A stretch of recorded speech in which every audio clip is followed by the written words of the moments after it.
Well, good afternoon. It's a great pleasure to be here and introducing this wonderful new series, The Architecture of Place, collaboration between the ICAA, INTBAU, and the Prince's Foundation. This series of talks is a collaboration between these three organizations and focuses on the built environment and its impact on the health of individuals, communities, and the planet. Established and emerging voices will speak on their work to create a better built future, something we can all look forward to. It is my great pleasure to introduce the fifth lecture in the series, The Architecture of Place. This afternoon's lecture is entitled Planning for Rapid Urbanization, with Peter Oborn, Ben Bolgar, and Haja Halimah Lukay. The world's urban population is projected to almost double over the next 50 years. And if current settlement trends persist, this would mean a tripling of the urban landmass.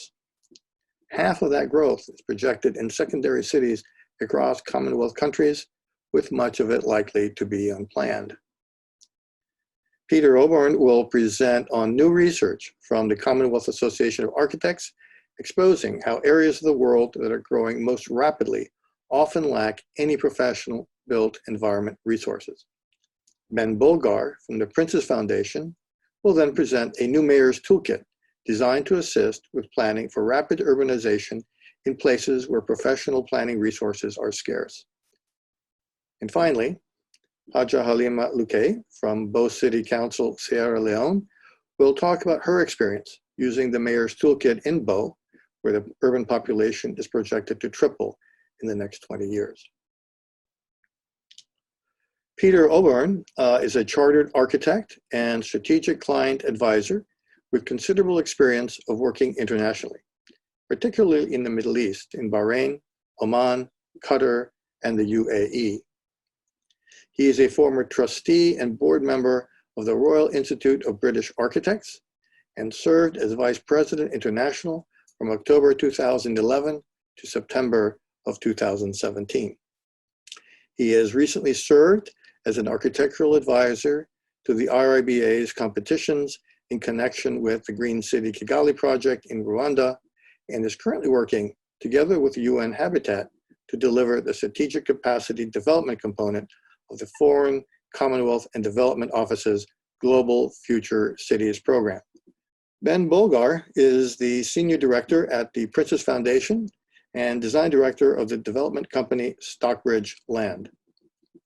At the Foundation, he has led collaborative planning and design frameworks that cover city expansions, new towns, brownfield remediations, town center regeneration, heritage, ecological, and healthcare projects. Ben has been the strategic master planner for Shefford, Nansleden, Faversham, Fort Mac, Atlanta, Libreville in Gabon, as well as the architect for the Prince's Natural House at the Building Research Establishment. He has authored a number of reports, including Building a Legacy, a Landowner's Guide to Popular Development, and has also authored two planning toolkits, Beauty in My Backyard and the Mayor's Toolkit for Planning for Rapid Urbanization. Haja Halimah Lukay is the Development and Planning Officer for Bo City Council in southern Sierra Leone. Her focus is on implementing the Rapid Urbanization Toolkit, ensuring community ownership, and enhancing sustainable development planning at the local level.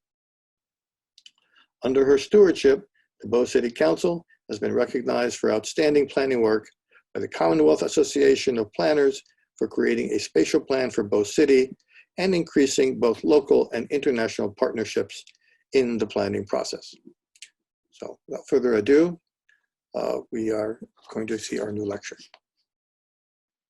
Good afternoon from London. I'm Peter Oborn, and I'm delighted to have been invited to contribute on the subject of planning for rapid urbanization. My presentation is really going to lay the foundation for Ben and Haja's subsequent presentation, and I'm just going to share my screen now and get underway. In view of the fact that we've only recently marked the World Cities Day, which is at the end of October, which is the annual event that marks the importance of world cities on the global calendar. I'd like to situate my contribution firmly in the context of the Decade of Action and the fact that we have only 10 years left to address the issues that were discussed a second ago and achieve the UN 2030 Sustainable Development Goals. Why is this such an important topic? Well, of course, the delivery of sustainable cities and human settlements is a central component of our ability to achieve the SDGs. And with less than 10 years left to run, there's simply never been a more important time for us to ensure that we have the means to deliver what needs to be done. This is some work from Leiden University that the goals themselves are indivisible and interdependent, but SDG 11 is the only goal which links with all the others. So delivering sustainable cities and communities is central to the delivery of sustainable development. And UN Habitat have estimated, as we can see here from this slide, that 65% of the 169 targets underlying the 17 goals are linked in some way to territorial and urban development. So again, emphasizing the importance of this as a topic. And it's important, obviously, in the context of climate change and the fact that buildings in the construction sector account for 40% of total energy related emissions, representing a third of total global energy demand. And we simply have to reduce their impact if we're going to have an impact on our climate change commitments. And again, as was said earlier, it's important because UN Habitat predict that by 2050, the world can expect an increase in the global urban population of nearly 2.5 billion. And 95% of that growth over the next 30 years is projected to be taking place in Africa and Asia. And you can see from this chart that those of us in the urbanized world are going to be experiencing relatively low rates of urbanization. So for us in the Commonwealth, it's particularly important because nearly 50% of that growth is going to be taking place in the Commonwealth itself. So it's a significant challenge for the Commonwealth, where we are projected to have nearly 1 billion additional urban dwellers in the Commonwealth by 2050. And again, as was said earlier, most of that growth is actually going to be taking place in secondary cities. And I would just acknowledge here the work done by New York University Marin Institute of Urban Management, who provided these figures for us in terms of the number of Commonwealth cities by size. And you can see here that roughly 50% of the urban population in the Commonwealth live in the 184 largest cities, but the remaining 50% live in over 3,500 secondary cities, which to a large extent are neglected in many of the discussions that we have about urbanization. And so we can think of this as a sort of like an iceberg with much of this growth actually taking place out of sight. And the scale of the growth that we're talking about is really quite extraordinary. This is a slide with statistics from the International Energy Agency, in which you can see the predicted floor space additions in the world by 2060. And you only have to look at the amount of blue on the right and compare it with the orange on the left to see that we're projected to build more in the future than we have at all times in the past, particularly on the African continent. You'll see the rate of floor area addition is 90 billion square meters of new accommodation in the next 40 years. And it's important because much of this growth is going to be taking place in countries which are vulnerable to climate change impacts. Again, on this diagram, you can see in orange and in red, those countries in Asia and Africa, which are most vulnerable to climate change impacts. So we have this combination of rapid growth and vulnerability. We ought to also be clear here, and I don't expect you can read this slide, but basically this slide shows Commonwealth countries ordered by rates of urbanization in the orange, rates of carbon emissions per person in blue. So you can see that those of us in the urbanized world are guilty of generating most of the carbon, no surprise, and we have a big job to do to reduce that impact. But similarly, we also have a need to ensure that those rapidly urbanizing countries do so in a sustainable way. And it's quite sobering to see that those of us in the urbanized world, 250 million of us, generate 2.3 billion tons of CO2. And there are 10 times as many, 2.3 billion practically people living in the urbanizing world, currently generating the same levels of CO2. So you can see that if we don't ensure that these countries urbanize in a sustainable way, we're going to have a significant problem in terms of our climate commitments. So it's against that backdrop that the 4 Commonwealth Built Environment Associations of Architects, Planners, Engineers and Surveyors came together last year to undertake this survey of the professions in the Commonwealth to see how well prepared we were to respond to the challenges ahead. We've published the survey. No doubt we'll produce a link for you in due course. And the survey was published as part of a wider program, which I'll come back to in a minute, in June of this year. We had a good response to the survey from over 60 contributors from over 30 countries representing the 5 regions of the Commonwealth. So we believe the survey results to be fairly representative. And again, I don't expect you to read this slide either, except perhaps just to look at the amount of red on the chart. So we imagine that all of these built environment professions do actually exist in all of the countries of the Commonwealth, but as this slide shows, in fact, there are only town planning professional institutes in 32 of the 54 countries of the Commonwealth, and only 45 architectural institutes in the 54 countries of the Commonwealth. So not all built environment professions are represented throughout the Commonwealth to begin with. But then we did a survey and a study of the ratio of built environment professionals per 1,000 head of population. And this is what's shown on this slide here. So the blue bar shows the ratio of architects per 1,000 head of population. And you can see in OECD countries, those are the countries like United Kingdom, Australia, Hong Kong, New Zealand, Canada, the ratio is about 0.45 architects per 1,000 head of population. We then compare this with rates of urbanization using the same countries in the same order and compare the two. And this is the slide that always kills me when I see it, because the picture tells the story more than words can. In Uganda, towards the bottom of the slide, a country of 45 million population, there are 200 architects. Compare that with the UK, where we have a population of 60 million and we have something in the order of 25,000 architects. There's no planning profession in Uganda, and yet it's urbanizing, as you can see here on the slide, at 6.2% per annum. That compares with us here in the UK, urbanizing at just under 1% per annum. So the scale of the challenge, the scale of the shortfall becomes immediately apparent, as does the scale of the problem. These are results that we undertook in 2017 as architects alone. And unfortunately, the shape of the graph is unchanged. But if I flip back quickly to the previous slide, you'll see that the rates of urbanization have actually increased. So although the numbers of architects and planners are relatively static, the rates of urbanization are increasing. A similar pattern is also true for planners, as we can see here. I mean, the figures in some of the fastest urbanizing countries like Pakistan and Tanzania, where we're getting rates of up to 5%. Again, we're talking handfuls of built environment professionals. A slightly lower response from engineers, but nevertheless the same pattern, and similarly with surveyors. The second attribute we looked at was the ratio of schools per million head of population. At what rate are we producing built environment professionals? Could we produce them fast enough to overcome the shortfall? Well, the answer is quite clearly from this slide, no, we can't, because there's a comparable lack of educational capacity in the same countries that are experiencing this lack of professional capacity. So this is a problem that is only going to get worse, not better, unless we do something about it. And this is where Ben's and Haja's presentation will feed in a minute. As professionals, we're also interested to understand the caliber and the quality of the professionals that we're talking about. One measure of that perhaps might be continuing professional development. And we were quite shocked to find, but perhaps not surprised to find, that around 40% of respondents, architects and planners, institutes don't require any form of mandatory continuing professional development. So if you think about the small number of professionals that exist, the workload that they must be carrying, the knowledge that they're having to deal with to cater for climate change and rapid urbanization, you can see, I think, immediately that we have a big problem. And then the third main finding from our survey related to built environment policy, a slightly more subjective response to this, but we asked our respondents to tell us what they thought about their national planning policy and their national building code. And you can see here that 30% of our respondents told us that their planning policy wasn't fit for purpose. 60% said even if it was fit for purpose, it wasn't being implemented effectively. And there's a similar story there on the right with building code. 45% told us that their building code isn't fit for purpose, and 70% said it wasn't being implemented effectively.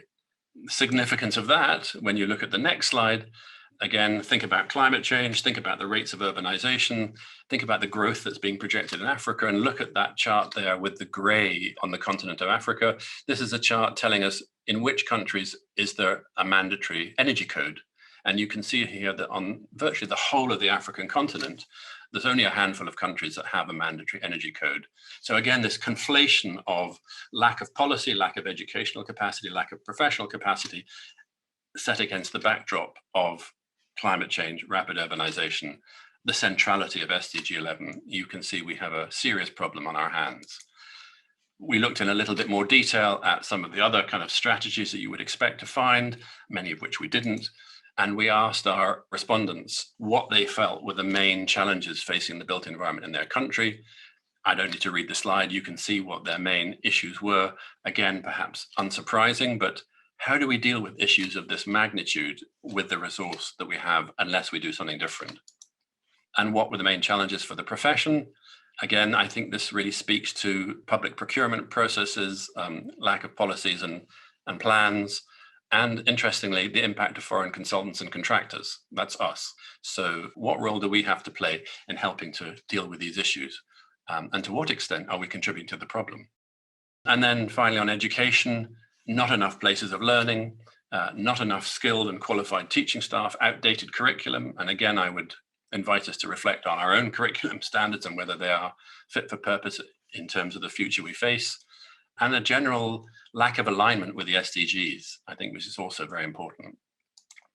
So these were the three key findings of our survey: this critical lack of capacity in a number of Commonwealth countries, which are urbanizing so rapidly, this lack of educational and institutional capacity to grow the profession fast enough, and this perceived weakness in built environment policy. Not a great place from which to start the decade of action.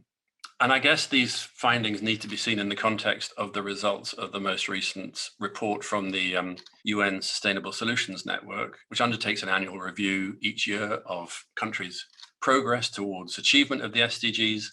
Look here at the results for the most recent study from 2019. And again, you can see clearly from the slides that there are challenges remaining in 10 Commonwealth countries, significant challenges in 13, and major challenges in 12. So that adds up to 35, and there are 54 Commonwealth countries. So you can see that there is a considerable challenge still remaining.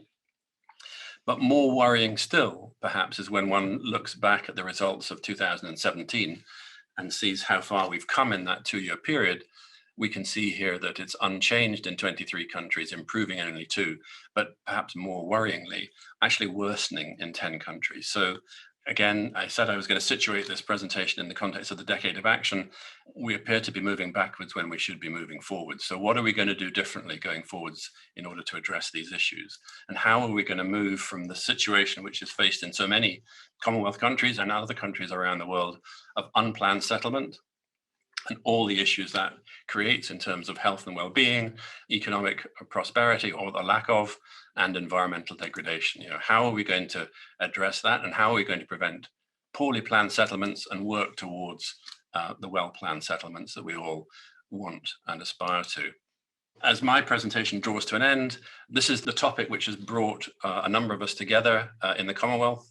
So recognizing the importance of these issues with the support of the Rwandan government, who will be the next chair in office in the Commonwealth, with the support of His Royal Highness, and together with the Association of Commonwealth Universities, the Commonwealth Association of Planners, the Commonwealth Local Government Forum, we've come together to issue a call to action to heads of government when they meet in Rwanda in June of next year, in an attempt to encourage them to recognize the importance of sustainable urbanization and to engage with the challenge that is being faced in the Commonwealth by encouraging us all to work in a much more integrated and interdisciplinary manner to bring innovative solutions to bear on the challenges that we face. And this is the venue of the Commonwealth Heads of Government meeting, which will be taking place in June next year. And we hope very much that we will be able to mobilize the Commonwealth to engage with these challenges, at which point I will end my presentation. And I believe Ben is now going to say something about the way in which we're starting to respond to some of these challenges.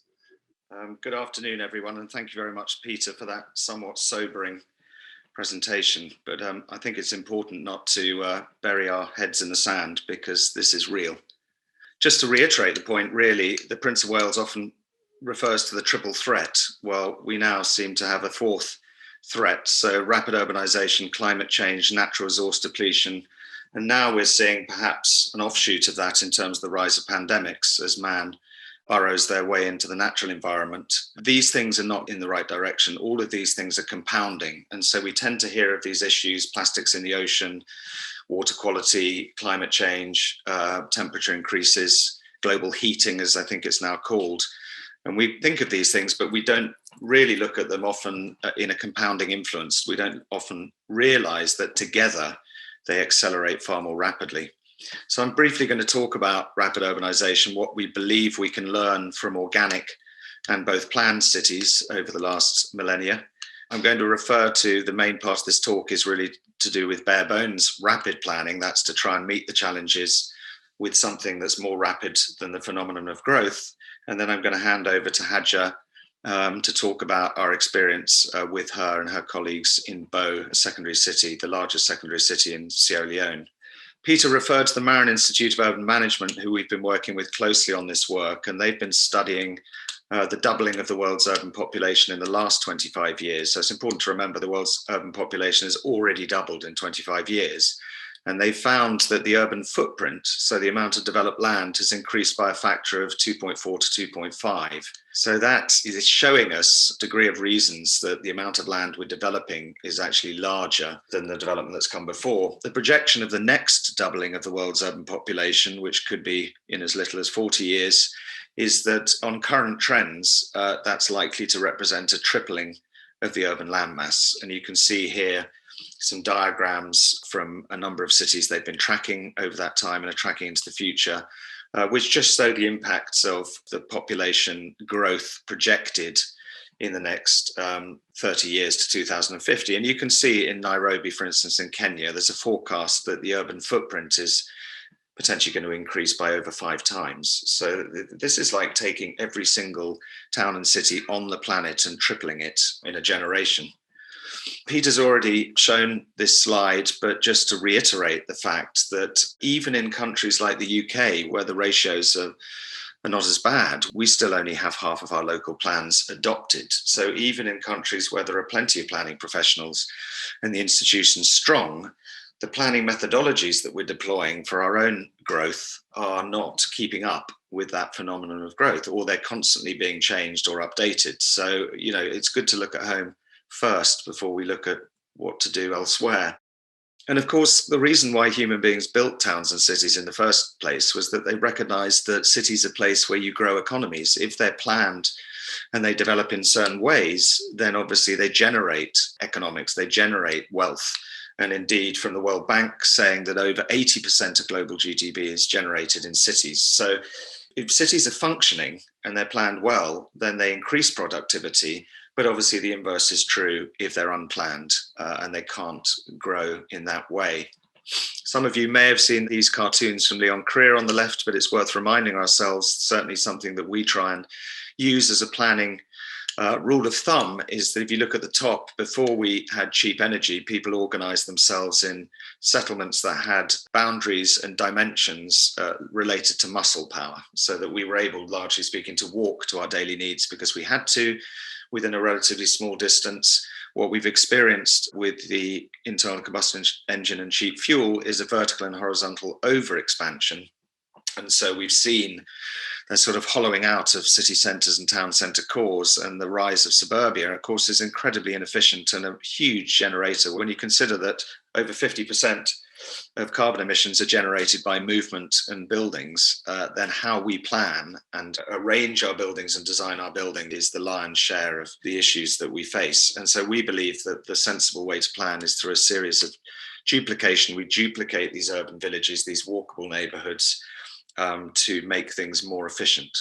This was a very good report, if you haven't seen it, done a few years ago now by UN Habitat, called Planned City Extension. And this looked over the last couple of 100 years at a number of city expansions that were actually planned by engineers, surveyors, who were setting out relatively crude in many ways, but highly effective streets, squares, and spaces for buildings. And there's a lot that can be learned, obviously, by looking at planned settlements and how they functioned over a long period of time.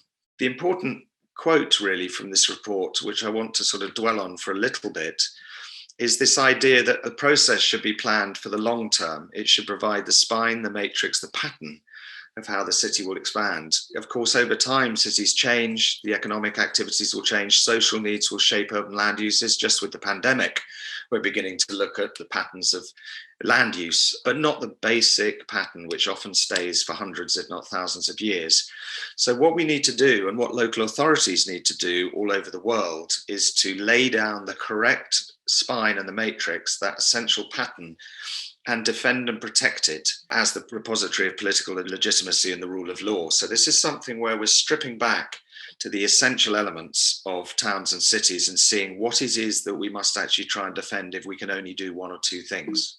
Again, just looking on the right, the cartoon from Leone, which I think says things very elegantly, we've also lost, with the advent of cheap energy, we've lost the understanding of the way nature herself works, and the way when we were more in tune perhaps with nature, we actually responded to things. So we responded to our climates, our altitudes, our soils, by creating building types that were fit for purpose and fit for that place.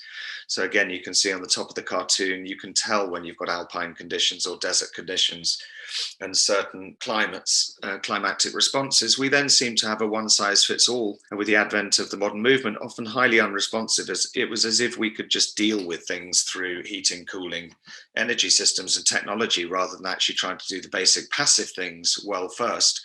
And of course, looking at nature herself, just taking the human species, the beauty of nature is that it divides into species. We're all incredibly similar in terms of having two eyes and nose and mouth, but then there's males, females, there's different cultures across the world, and we're all very, very different. So we're not cloned. And this is what makes things beautiful, celebrating those differences and those diversities, but understanding the commonality between us all. And again, the built environment isn't so different. So I'm going to look at these three basic elements before we move on to the case study. What I'm calling the spine, thinking of the human body, that armature, which we think of in urban terms as the street. We see this as more or less universal. Streets are incredibly simple. They follow very similar rules. Even widths of streets can be similar, but they flex a little bit, let's say. The matrix and the block that divides public and private space, again, is fairly universal, but we see regional differences, particularly in terms of where you want people to walk more efficiently. Block sizes get smaller.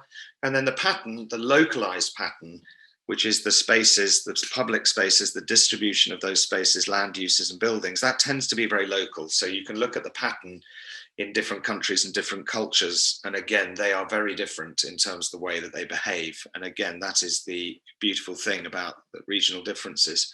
So again, just to illustrate that, I'm sure most of you will be familiar with, this is plans where you see a hierarchy, primary, secondary, tertiary streets, depending on where they sit within the network. The idea of residential blocks, distinguishing between the public and the private realms.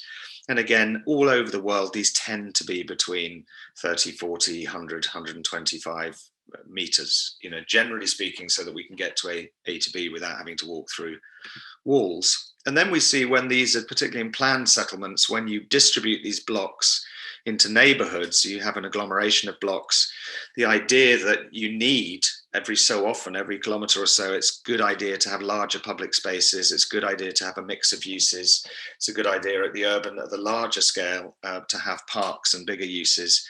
And this is what makes this local to global phenomenon actually function efficiently. And again, if there are existing green infrastructure networks which you want to keep in place, then obviously it's a very good idea to work around water, green, blue corridors that obviously you want to function without having to put in man-made infrastructure if you can avoid it. So looking at that, we basically looked at both organic and planned settlements and looked specifically at secondary cities, as Peter was saying, and urban expansions to secondary cities. So given that over 50% of that urban growth is going to occur in the Commonwealth, and more of 50% of that is in secondary cities, the forgotten about iceberg below the surface, if you like, we're particularly interested in a planning tool that can help people with very, very little expertise do something about the urban expansion of these secondary cities. So we developed this toolkit.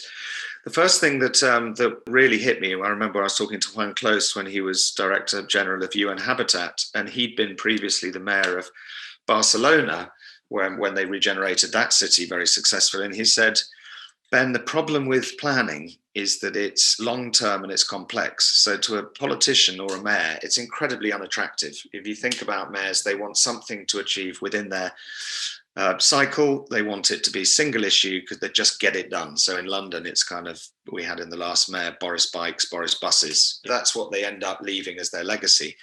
So we thought to ourselves, right, we've got to break this down so that if we can talk about rapid planning and doing something quickly, and it has a massive difference, then perhaps we can actually move it up the political spectrum and make it a political priority. So I think if we keep talking as architects and urbanists about complexity, complicated plans, master plans, we'll never get politicians really to act on it. So that's the first issue that we faced. And so creating very quickly, bringing the stakeholders together and writing a charter for the rapidly growing city, which brings everybody together and says, this matters, this is important, it has a huge impact on health and prosperity, and we need to do something about it in the next year. Then ultimately write that down, get it adopted, and then start your action plan is what needs to happen first. Then there's the spatial planning bit of it, when you've got the political commitment, and that really is about looking at the amount of land you need to cope with the projections of growth. The Marin Institute publish projections of growth across the world, so it's possible to estimate what those are. You need to then look at where the city is likely to grow, often through the arterials or along the arterial networks. You then take those different areas and break that down into walkable neighborhood structures, then drill into the neighborhood quarters and protect the basic thoroughfares. And then once you've done that, move into those neighborhoods and start to build demonstration projects. So this, again, is the sort of 3 to 4 step process. Also, of course, in certain countries to dealing with mandating densities, it's often not the case in informal settlements. So if all you can do is protect thoroughfares and boundaries, it's a good idea to have some rules of thumb to encourage higher to medium to lower densities. So obviously towards the edge of the city, in one of those walkable neighborhoods, you might have 2,000 people. Closer to the city centre, it might go up as high as 10,000 people, but there's a broad range that one might aspire to in terms of the building typologies that allow for certain densities, if again, that's something you can control. And again, within the walkable neighborhood and within the quarter, once you've protected those primary routes and those boundaries and the public sites, then perhaps you can start putting in secondary block structures, secondary spaces, so that again, you can start to shape those neighborhoods. But again, that's very much after you've done the main thoroughfares. So this is, before I hand over to Haja, this is us in January. It feels like a lifetime ago because, of course, it was before lockdown. Importantly, we went out to watch Haja and her team using the toolkit methodology. We were observers. We weren't running the workshops ourselves. So it was very interesting to see how what we thought was going to happen and what actually happened was similar, but there were some very useful lessons learned. And there's a number of the people in the first workshop who came together. This was workshop 1, writing a charter for the growing city, incredibly animated. Key stakeholders were assembled, landowners, paramount chiefs, people from the local authority, and everyone came together and really found that this was important and felt compelled to adopt and write this charter. This was outside INTBAU. This is the primary east-west connecting route in Bow. You can see the encroachment. So people were telling us about how inadequate the protection of the road structures were. There's a very sad story that we were before there. A young child had died in a fire in the local school because the fire services hadn't been able to get to that school because of the lack of road infrastructure. And again, a lot of people, this was a photo I took on the site tour that we had around one of the areas, and people are building in, this was in the dry season as well. So people are building in the floodplains and wetland areas and getting respiratory diseases. And this is a well-known fact, and people know that this is important to do something about. So here is, after literally a couple of weeks after we left, Haja emailed through the signed charter for the growing city. I won't go through it in detail, but it really just says we agree that we need a plan, a rapid plan in place. Haja then became somewhat of a radio celebrity, going out and broadcasting to the city why planning is important. She had a weekly slot. And again, this is to publicize the importance of the charter. Then the idea was to look at, again, using mean densities, to look at the land mass that's likely, to look at a tripling of the urban population in Bow in 20 years, which is the current projection. and then looking at the primary main arterials and then where future arterial routes could potentially go. Again, technology was a real issue. Getting Wi-Fi signals and getting things that we might take for granted in the UK or the US was either expensive, data was expensive, or it was difficult to get the machinery. So here we found it highly effective to project onto lots of flip charts on the wall the areas we were looking at with a projector, and then tape it down, make sure it's solid. And then, of course, when you turn the projector off, you can see we've mapped out, or they've mapped out, the key routes, the wetland areas and boundaries. You can see the walkable neighbourhoods, identifying where the local centres are. And this is the basic structure, walkable neighbourhood structure of the growth plan, which is again something that then needs to be mapped and protected. Of course, if you're using Google Earth, even though we're potentially working with partners to get higher or more recent satellite imagery and high resolution, you can do quite a lot of existing information, but you need to ground proof it. So you need to take the plans and maps out and walk around the neighborhoods, tracking your mobile phones. Again, you can come back and start to map on those aerial diagrams in more detail, those routes and where you think future routes, because often they're threading through existing settlements, much of it informal. So you want to try and avoid disruption or displacement as much as you can. Again, this was the landowner workshop, which we weren't able to go out for, but this is during COVID. Haja was able to go out and convene the landowners who came together and understand, again, why this was important and how that plan could be adopted.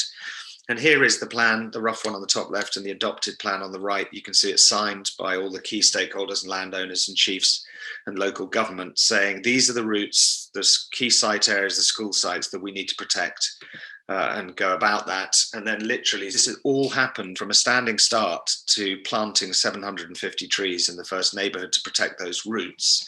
That happened within 7 months. So it's extremely rapid. And here's Haja on the top left with 3 ministers from the central government, Minister of Local Government, came down with the local community who'd all been part of this. I should add that there was a lot of front-end democracy, local landowners, local people coming out into the areas. And trees were planted to demarcate the boundaries, the thoroughfares, etc.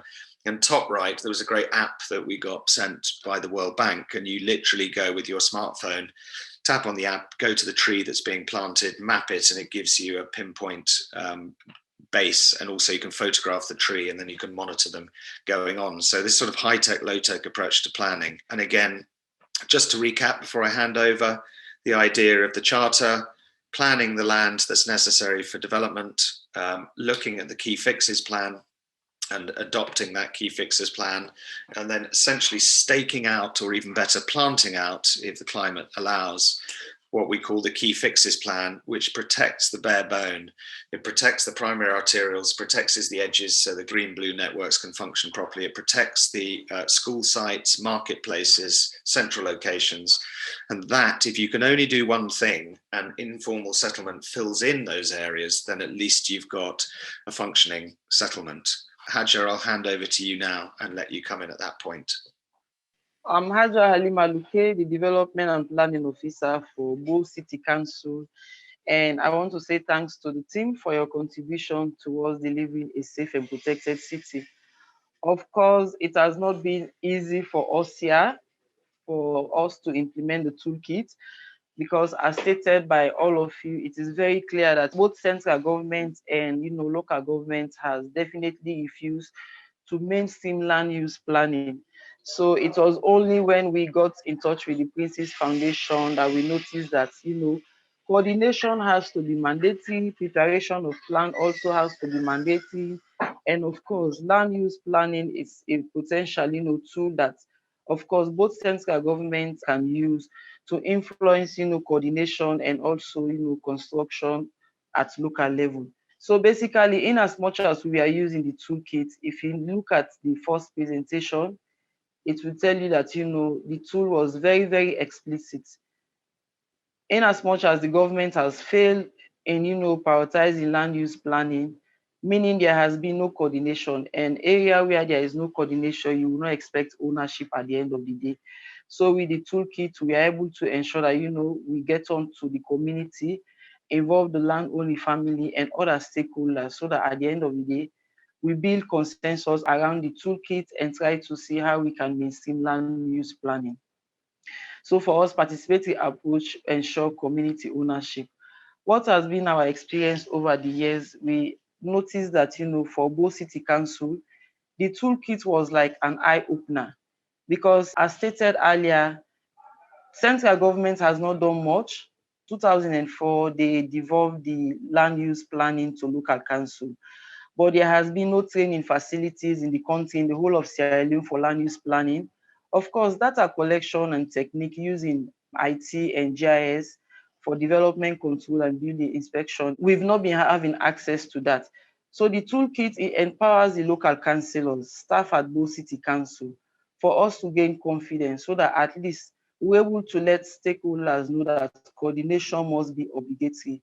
So of course, for the past months now, you notice that there has been confidence for even the development planning officer to meet with the key stakeholders like the Ministry of Health and also the local planning authorities, the landowners, so that at least we can work together.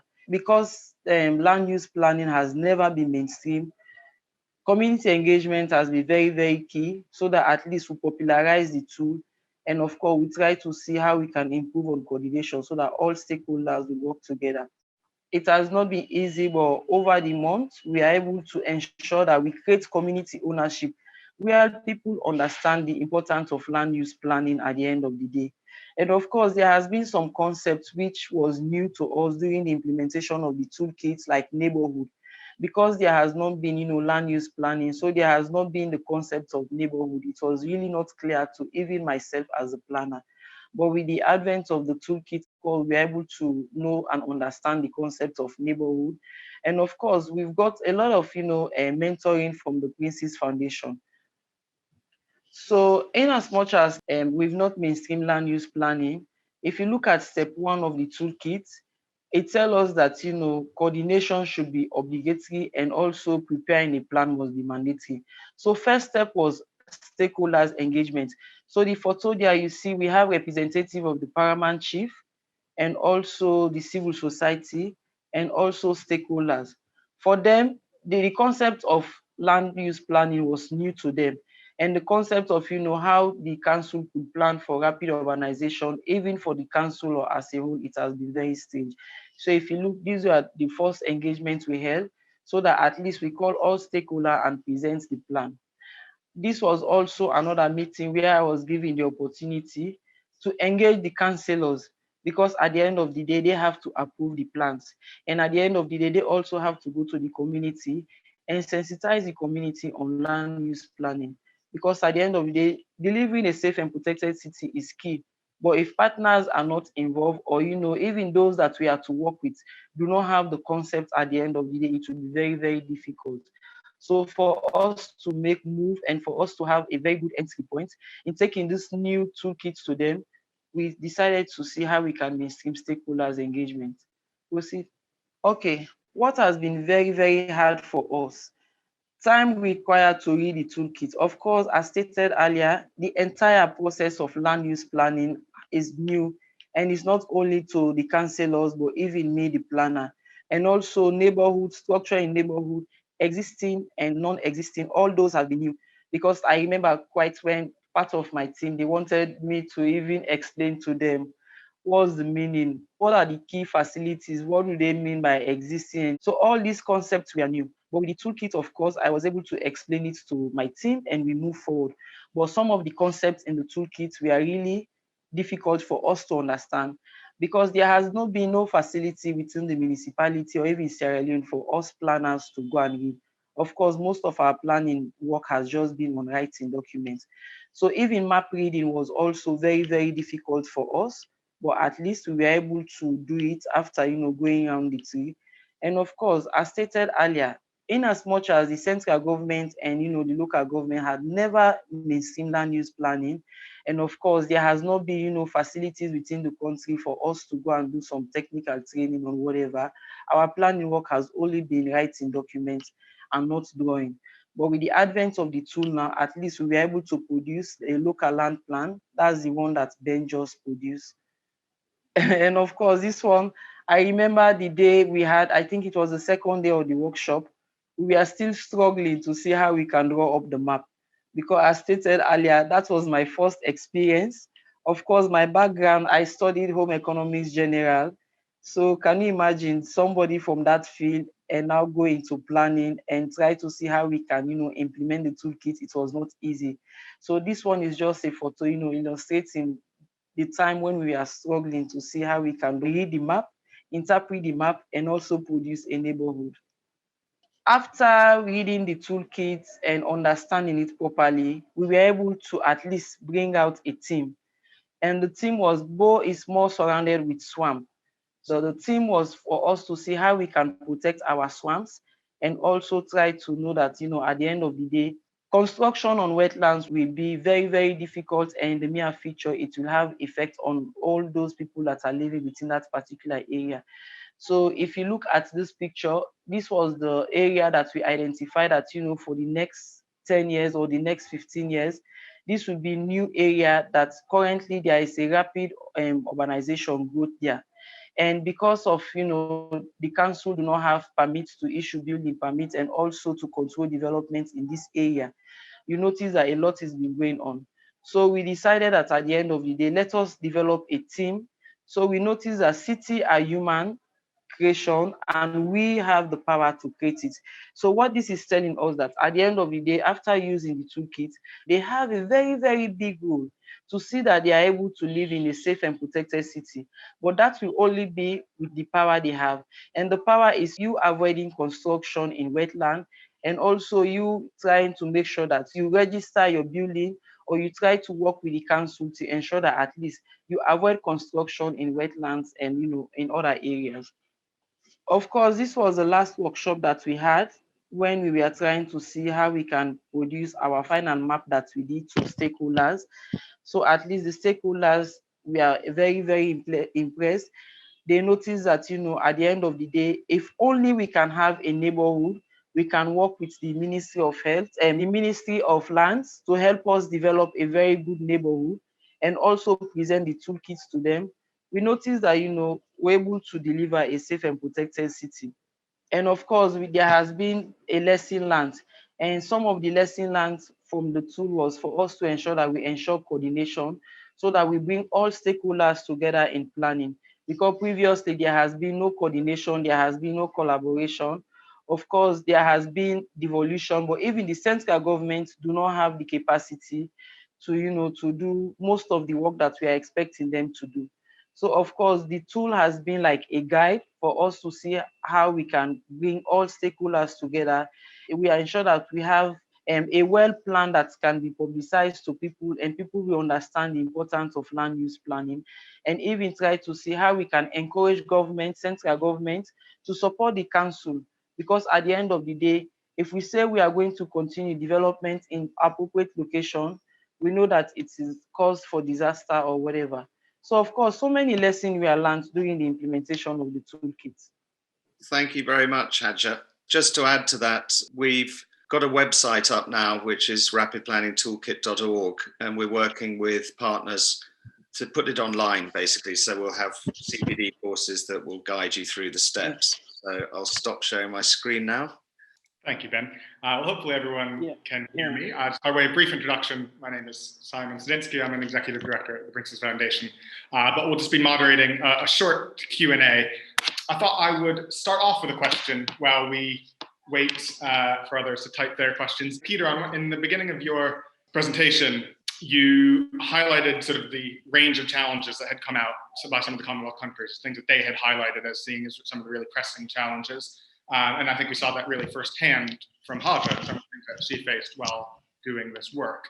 But also those challenges are diverse and they're multifaceted. And as you said, they require a sort of interdisciplinary approach to addressing them. So I guess sort of for Ben and Peter, I'm curious how that interdisciplinarity is sort of embedded in your work and the role you think that plays. And then Haja, I suppose, in practice, what were some of the challenges of having this diverse group of stakeholders and having to bring them together and through this process? My answer to your question is probably twofold. From the kind of helicopter perspective, I was delighted that the survey that we undertook was undertaken jointly by the four principal built environment professions, so engineers, architects, planners, and surveyors, who I have to say are not traditionally known for their collaboration. So it was a really refreshing to see the four disciplines coming together in this way. And I think that's one of the answers. Firstly, we have to work together as the built environment professions, recognizing that we all have a role to play. And many countries, actually, a lot of the planning is being done by engineers. In a lot of countries, it's being done by architects. The question is, how can we ensure that those professionals that do exist have the right skills, and how can we use their expertise to support others like Haja to replicate that capacity? And then the second answer, I think I would say, is in the approach we're taking to the Commonwealth Initiative, where we're trying to bring together a diverse group of stakeholders. So academics, recognizing the role of universities, and the Association of Commonwealth Universities have over 500 members throughout the Commonwealth. So how can we leverage that network? How can we work more effectively with local government? Because, of course, one of the things I didn't mention is that the scarcity is felt most acutely, not only in secondary cities, but in public service. So it's a double whammy. But we've tried to illustrate that by working in this multidisciplinary manner, we can work in a different way. One of the things that we found as we were developing this work, and it's exactly the same in the UK, is that people in government departments who are often responsible for carrying out the work or need to be part of the planning process because it's multidisciplinary by its nature, work in silos. So often when we've done workshops, we spend the first day introducing people who work in the same office to each other. And I think so two things we found. One is that obviously, as I mentioned previously, the mayor needs to put it on their political spectrum, local leader. They then need to appoint somebody like Haja, who ideally has maybe crossed departments. It's very useful. I think Haja had worked in 2 departments. It's very useful to appoint the right person. I mean, ideally the person's a planner, but not necessarily. They need to be more of a convener, and they need to be capable of bringing people from the different areas of local authorities, education, health, waste management, all of those areas. They need to bring them together because otherwise everybody's always too busy.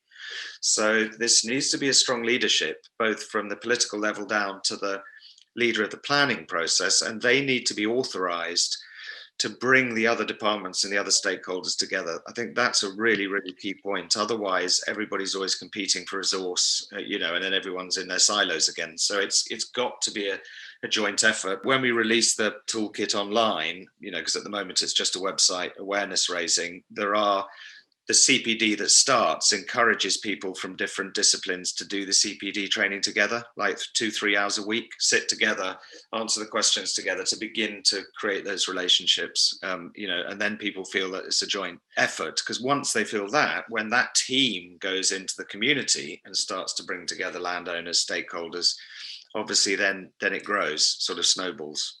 And Haja, as the person who sort of filled that role that Ben was describing, as the person who was responsible for going out and bringing those groups together, I know you mentioned, I think, the sort of some from the Ministry of Health and obviously local politicians and community members. How did you find the reception to bringing together these groups? Did they find a way to sort of come to a common? Their response was very, very great. And I'm sure that's why within the period of 6 months, all of us were able to at least have a good charter. Because mind you, as stated earlier, both central government and local government has never mainstreamed land use planning. Never. Even when it was devolved to the council, basically we do not have the capacity to even interpret whatever we are to do. So when we explain the concept to them that, look, at the end of the day, for the landowners, your land will be very, very valid. So it's like just persuade them, let them know the importance of land use planning. Because if we can have a neighborhood that is well constructed, that is well designed, that is well planned, you notice that your land will have more value. And that is for the landowning family. And also for stakeholders. Yes, there has been no collaboration, even between the council and the Ministry of Lands. Why? Because if you look at my development plan, there is nothing down on development control. So that was very, very clear. But with the advent of the tool, we have now introduced a whole chapter on our development plan, which is city planning and beautification. So with that, at least there is now an entry point. And with the toolkit also, it also lists the stakeholders. It was a guide to me. This toolkit was able to list the type of stakeholders that I need. At the end of the day, we are expecting schools within our community. So it is very important that the Ministry of Education has to be on board. we needed the land, so the landowner family. We needed the Ministry of Health, because at the end of the day, we have to propose a land space for health center. So it's like, for me, it was very, very easy, because the tool guide me as to who are the stakeholders that should be involved.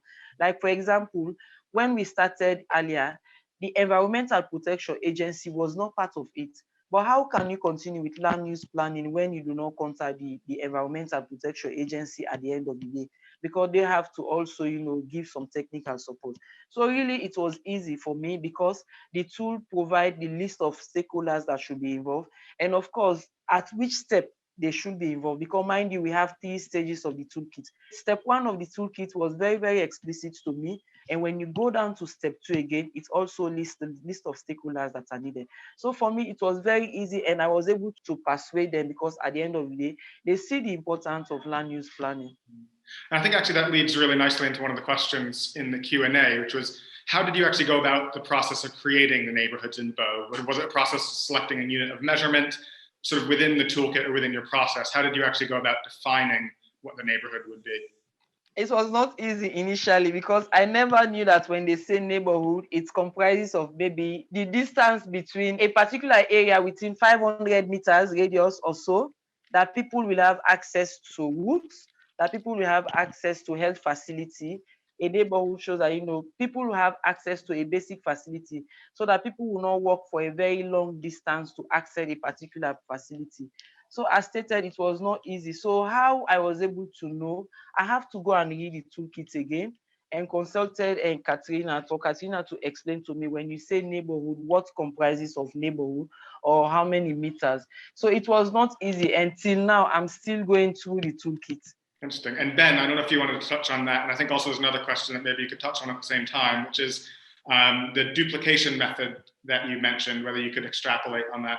Just on the location, it's always a messy process. It happened that one of the areas, so perhaps like a lot of cities, the northwestern arterial route that we ended up sort of close to is the one to Freetown, to the capital. So a lot of growth, tends to get settled on the busiest streets. You see that sort of growth being sucked into those movement corridors. So what we noticed in the northwestern district, which is where we started planning, and it was really asking Haja, where do you think the best place to start is? That was the one that seemed to be facing the most impact. So there were sensitive lands that were actually protected, that were being deforestation, clearing, which is typical with development. And these sensitive areas were being cleared for growth. So through their discussions with stakeholders, really, it was decided that out of all the areas in the city that seemed to be urgent to get ahead of, that the northwestern area, because of its proximity, because of its sensitivity, and because it was on that arterial facing perhaps the most pressure, if you like, for growth, seemed the obvious place to start. So yes, that's the idea, that rather than just growing with a single land use zoned type, you create a series of walkable neighborhoods. So from center to edge being walkable, so 400 to 700 meters with diameter of a kilometer to a kilometer and a half from that area, and that you try and therefore have every kilometer and a bit a local center, and that those local centers are connected by arterial routes.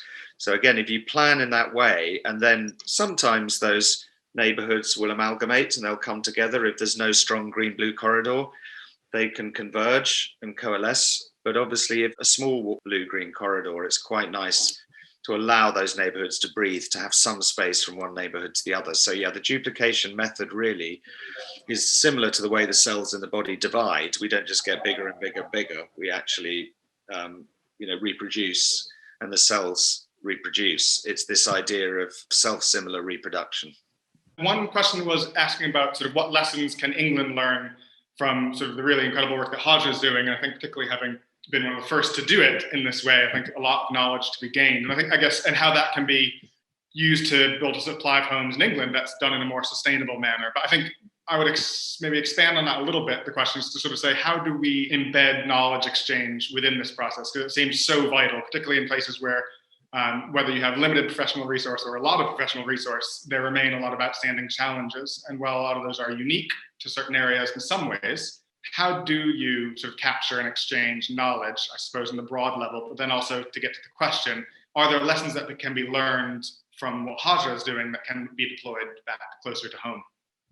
My interest is more in international than in domestic planning, I have to say, but I don't know anything about the American planning system, and I don't know how much your audience knows about the planning system here in the UK. As Ben says, it's in a constant state of flux, and it's in a current state of flux at the moment, but it does primarily, and Ben will correct me if I'm wrong, is based upon something called National Planning Policy Framework. And the National Planning Policy Framework is basically a strategic document that sets out some very high-level principles of planning, and then passes responsibility for local planning down to local authorities, who are then empowered and indeed required to produce local development plans. But there is another level below that, which is the neighborhood plan. And that, I think, is the level at which the kind of engagement that we're seeing here could be encouraged more widely. And we also have a group here called the Design Council, who help to facilitate local design reviews, very much geared around capacity development, a bit like the toolkit is aiming to do, by encouraging local communities to engage with the local planning process. And I see that there's a question in here about the BIMBI toolkit, which I think Ben may want to say something about. Thanks, Peter. I mean, just the two levels. The first is that when we publish the actual toolkit, because at the moment you can just see the overview. When you go onto the website, you can get an overview of it, but we're working on the detailed sections. As part of that, there are different tiers, and one of the tiers is to train the teachers. So when you do the work, you go from basic understanding almost into delivery, because we want it to be rapid. You don't want people to have to get a master's. By that stage, the city's doubled in size. We actually want people to get the basic understanding and be competent enough to go out and start delivering the toolkit.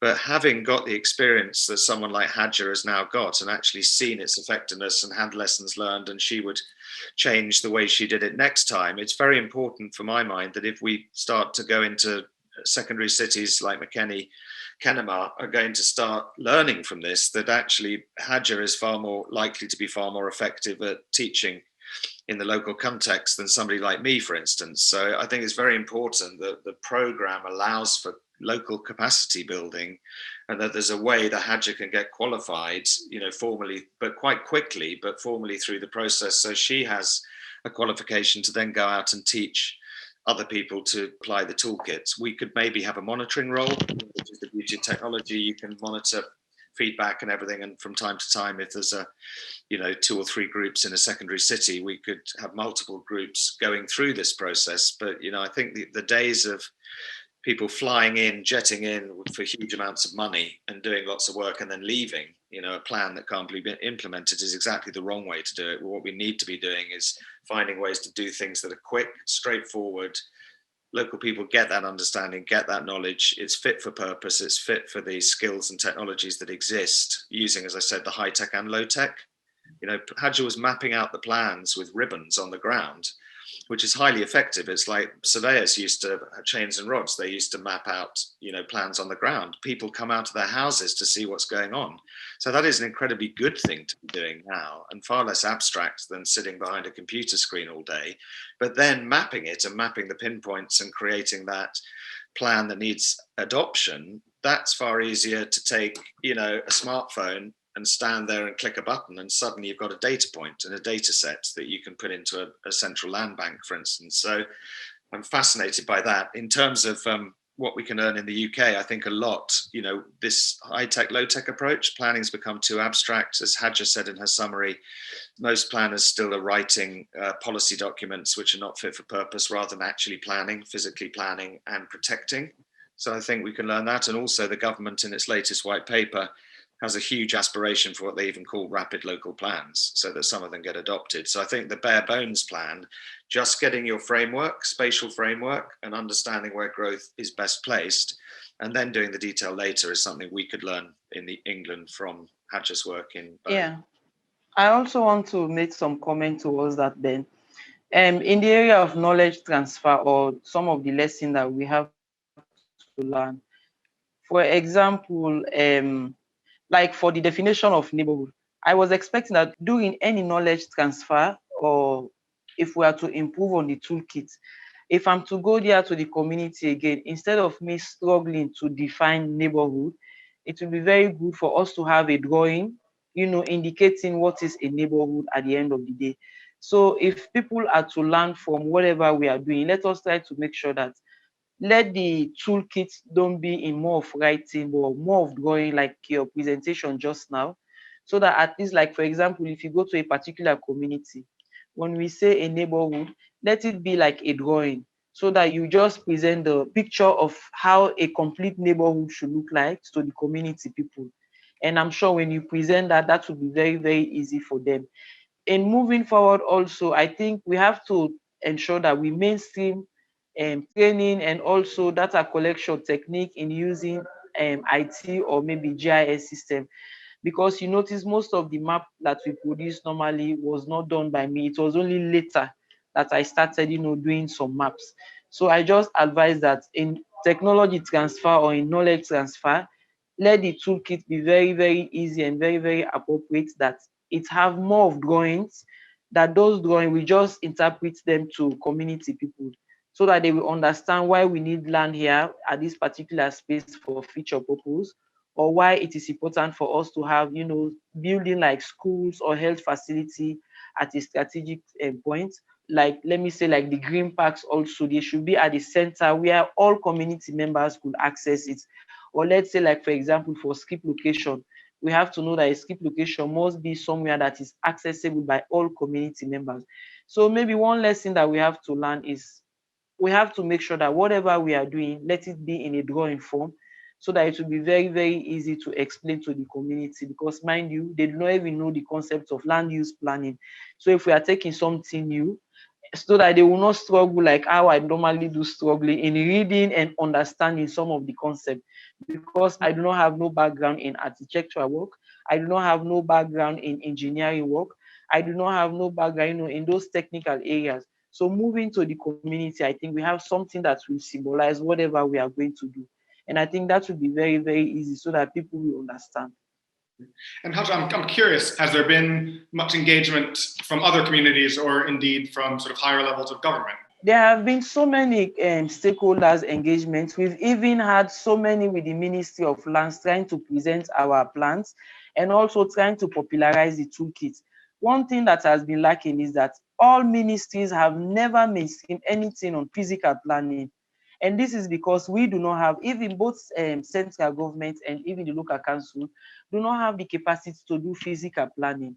So if you do not have the capacity to do physical planning, there is no way we will mainstream or pay attention to land use planning at the end of the day. So it's like for the council, what we did was to present the toolkits to different stakeholders. One, the landowner family will not be afraid that, the council want to take their land from them, but at least let them understand that the council want to, ensure that their land have more value. And for the central government, one thing that we are fighting for now, let them understand that we just do not want to, claim the building permits from them, because for them, they think that they are also collecting these fees and charges. We say as politicians, you want to improve the life of your residents, we want to improve the life of your city. But if we allow construction to take place in wetland and then there is flooding, at the end of the day, you just have to go, what you should have done before, it's what you will do later at the end of the day. You don't plan. So if we allow your residents to construct in wetland, at the end of the day, when there is flooding, there will be disaster and there will be loss of life and there will also be loss of properties. And some of these communities will be expecting you, the central government, to compensate them or to provide them with, whatever they need because of what they've lost during the disaster. So we are trying to see how we can convince the central government. It's not, the council, collecting the fines that you guys are collecting, but how we provide a safe and protected city for our residents. So it's a two-way approach. Right now, what we are doing is for everybody to buy the toolkit and see the need for land use planning and how all of us will come together to implement the toolkit. Thank you. It's really interesting. I think it really captures the urgency of it as well. One final question, which I think is very related to that, which is, does the toolkit address capacity building at higher levels of government? I think Haja has touched on how that can work in practice, but I think maybe zooming out a little bit, Ben, in terms of how we look at sort of central governments and the role of sort of the top-down balancing with the bottom-up approach. And then Peter, I suppose, zooming out even further and looking at sort of the intranational context, putting your hat on and how that relationship works and how this can inform that work. Because like for step one, you have to, know your allied, know the type of stakeholders that you are working with. Before you finish step one, you needed to obtain a base map. And there is no way you can obtain a base map without the concept of using IT or GIS at the end of the day. So it's like at each step of the tool, it gives you, things that you have to know about. Like I remember, I think there is a whole section when we are doing the base map, it will tell you that the toolkit will ask for internet connection. So for us now, I think the only thing that is missing or needed to be improved on the toolkit is trying to see that most of the things should not be in written, but at least let them be symbolic. But really, the toolkit, it really addresses capacity building, because at each stage, it will tell you that you need to do X, Y, Z, and these are the instruments or these are the materials you need. I think Ben will comment on that more. What it is top down, bottom up. I really do. I was quite surprised at how many contexts that I found that this idea of localism actually is quite strong. So I think when we expand on the toolkit and the website, the idea is we'll have a short film, which we want leaders, mayors to watch, to give the importance of, why this is so important. And essentially, if you don't have plans, spatial plans for your rapid plans in your secondary city, then ultimately you're negligent. You've not been responsible for creating a plan, and then people are losing their life. Somebody's got to be responsible. And I think we need to just raise the profile that local leaders and national governments need to be working together to do this. And it's just not good enough to say, it's too big a problem. It's only too big a problem because it's too complicated. If you break it down and simplify it, then there's no excuse. You just have to work hard to get that adopted, as Haja's done. It then gives the mayor, because it's so popular, people want to come out, as you saw from the photographs, they want to come out to dig the first plant and the hole, because suddenly they become local heroes. So the mayor's really happy. The national government then suddenly takes it on board because they've managed to achieve something, and all the time it's Haja that's done all the hard work. But I think people are very happy to sort of jump on success. So I think it's almost using that to the advantage to profile it at the high level. And I'll pass over to Peter, maybe to talk about COGM and, internationally how we can profile this, but then nationally to make sure that local government is feeding almost up to national government, because I just think in most cases, national government won't be doing it. They can write some abstract policy, but they won't be the hands-on people. They won't be protecting their citizens to the same degree. So I think local mayors and local leaders have to go to the central government with it on a plate and go, please adopt this. And by the way, we could really usefully use that policy being adjusted or whatever. I see the actual action being taken at local government level, if I'm honest. Yeah, I totally agree with that. Your question is all about how do we professionalize local government and how do we empower local communities? Well, I think we've seen the answer to that this evening in Haja's explanation of her work. I mean, I think, the toolkit is a brilliantly simple, bare bones approach to a very complex subject. But the other essential component is a champion on the ground like Haja, who has the skills and expertise to actually engage with the local community and deliver the work itself. And so we're looking at existing initiatives. There are groups like the Indian Institute of Human Settlements, where they're facing the same challenges in India, and they've developed a course called the Urban Practitioners Program, which is bringing non-built environment professionals together to upskill them in these skills of intermediation around the basic issues of planning. And so what we're looking at with the Institute of Human Settlements at the moment is how can we take their very successful program from India and bringing it to Africa, for example, so that we can rapidly create a cohort of people like Haja, because I think, without people like Haja, this won't succeed. So we are looking at different ways of building capacity, because if we do what we've always done, we're going to get what we've always got. And I think history teaches us that we need to do something different. Brilliant. Well, I think on that, both a stark warning and an inspiring call to action. So that is a good place to end. I want to thank Ben, Peter, Haja. Thank you all so much. Really interesting. And I think we probably have gone on for much longer hearing about this, but unfortunate time constraints. But thank you all again. It was really great. Thank you all so much. Thank you to Ben, Haja, and Peter, and also thank you to Simon for moderating today's event. Really interesting topic and amazing discussion. So thank you.